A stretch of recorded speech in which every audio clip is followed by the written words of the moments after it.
ಮಹಾಪ್ರವಾಹಕ್ಕೆ ತತ್ತರಿಸಿ ಹೋಗ್ಬಿಟ್ಟಿದೆ ಉತ್ತರ ಕರ್ನಾಟಕ. ಉಜ್ಜನಿ ಡ್ಯಾಂನಿಂದ 2 ಲಕ್ಷ ಕ್ಯೂಸೆಕ್ ನೀರು ರಿಲೀಸ್ ಆಗಿದೆ.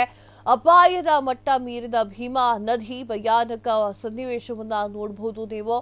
ಆಲಮೇಲ ತಾಲೂಕಿನ ತಾರಾಪುರ ಗ್ರಾಮದ ಜಲಾವೃತ.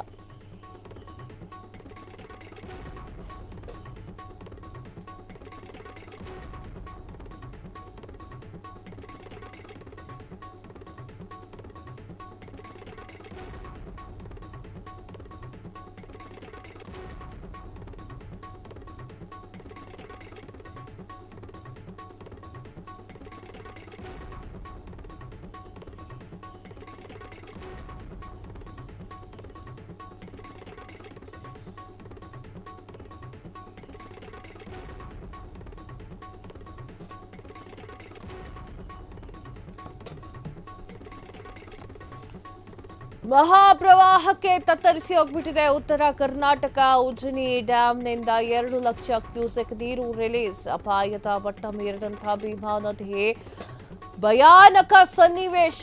ಆಲಮೇಲ ತಾಲೂಕಿನ ತಾರಾಪುರ ಗ್ರಾಮ ಜಲಾವೃತ ನಡುಗುಡ್ಡೆ ಎಂತಾಗಿದೆ. ತಾರಾಪುರ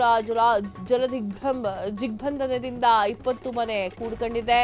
ಸ್ಥಳಕ್ಕೆ ತಾಲೂಕಾಧಿಕಾರಿಗಳ ದಂಡು ಬಂದಿರುವಂತದ್ದು. ಅಧಿಕಾರಿಗಳ ಸಮ್ಮುಖದಲ್ಲಿ ಸುರಕ್ಷಿತ ಸ್ಥಳಕ್ಕೆ ಗ್ರಾಮಸ್ಥರನ್ನ ಶಿಫ್ಟ್ ಮಾಡಿರುವಂತದ್ದು. ಯಪ್ಪ, ಮಳೆ ಹೆಂಗ್ರಿ ಉಯ್ತಿದೆ, ಆ ತರ ಉಯ್ತಾ ಇದೆ. ಅದು ಜಲಾವೃತವಾಗಿದೆ. 20 ಮನೆ ಅಂತೂ ಎಲ್ಲಿದೆ, 20 ಮನೆ ಅಂತೂ ಹುಡ್ಕಕ್ಕಾಗ್ತಾ ಇಲ್ಲ. ಯಾವ ತರ ಆಗಿದೆ ಅಂತಂದ್ರೆ 20 ಮನೆಯ ಅಕ್ಕಪಕ್ಕದಲ್ಲಿ ಬಂದಿರುವಂತಹ ನೀರು, ಆ ಒಂದು ನೀರಿನ ಮಧ್ಯದಲ್ಲಿ ಮನೆ ಇರುವಂತಹದ್ದು ಆ ರೀತಿ ಆಗ್ಬಿಟ್ಟಿದೆ. ಆ ರೀತಿಯಾಗಿ ಮಳೆ ಬರ್ತಾ ಇರುವಂಥದ್ದು. ಮಹಾಪ್ರವಾಹಕ್ಕೆ ತತ್ತರಿಸಿ ಹೋಗಿದೆ ಉತ್ತರ ಕರ್ನಾಟಕ. ಉತ್ತರ ಕರ್ನಾಟಕದ ಎಲ್ಲೆಡೆಯೂ ಕೂಡ ಜಾಸ್ತಿ ಮಳೆ ಬರ್ತಾ ಇದ್ದು ಜನಜೀವನ ಅಸ್ತವ್ಯಸ್ತವಾಗಿದೆ. ಉಜ್ಜನಿ ಡ್ಯಾಂನಿಂದ 2 ಲಕ್ಷ ಕ್ಯೂಸೆಕ್ ನೀರು ರಿಲೀಸ್ ಆಗ್ತಾ ಇರುವಂತದ್ದು. ಆ ಕ್ಯೂಸೆಕ್ ನೀರಿಗೆ ತಡ್ಕೊಳಕ್ ಆಗ್ತಾ ಇಲ್ಲ. ನೋಡಿ ಯಾವ ರೀತಿಯಾಗಿ ಹೋಗ್ತಿದ್ದಾರೆ. ತಮ್ಮ ಊರನ್ನ ಬಿಟ್ಟು ತಾವು ಎಲ್ಲರೂ ಹೋಗಿ ಮಲ್ಕೊಳ್ಬಹುದಾ ಅಥವಾ ಊಟ ತಿಂಡಿ ಮಾಡೋಕ್ಕಾದ್ರೂ ವ್ಯವಸ್ಥೆ ಇದೆಯಾ ಅಂತ ಹೇಳಿ ಬಿಟ್ಟು ಹೋಗ್ತಾ ಇರುವಂತಹ ದೃಶ್ಯವನ್ನು ನೋಡ್ತಾ ಇದ್ದೀರಾ. ಅಪಾಯದ ಮಟ್ಟ ಮೀರಿ ಭೀಮಾ ನದಿ ಹರಿತಾ ಇರುವಂತದ್ದು ಭಯಾನಕ ಸನ್ನಿವೇಶ ಇದು. ಆಲಮೇಲ ತಾಲೂಕಿನ ತಾರಾಪುರ ಗ್ರಾಮ ಪೂರ್ತಿಯಾಗಿ ಜಲಾವೃತವಾಗಿದೆ. ನಡುಗಡ್ಡೆಯಂತೆ ತಾರಾಪುರ ಕಾಣಿಸ್ತಾ ಇದೆ.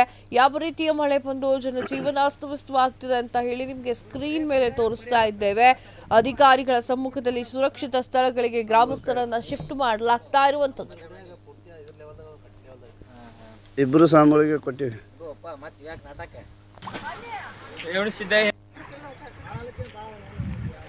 ಕ್ಷಣ ಕ್ಷಣದ ಸುದ್ದಿಗಳಿಗಾಗಿ ಫ್ರೀಡಂ ಟಿವಿ ಸಬ್ಸ್ಕ್ರೈಬ್ ಮಾಡಿ, ಲೈಕ್ ಮಾಡಿ ಹಾಗೂ ಫಾಲೋ ಮಾಡಿ.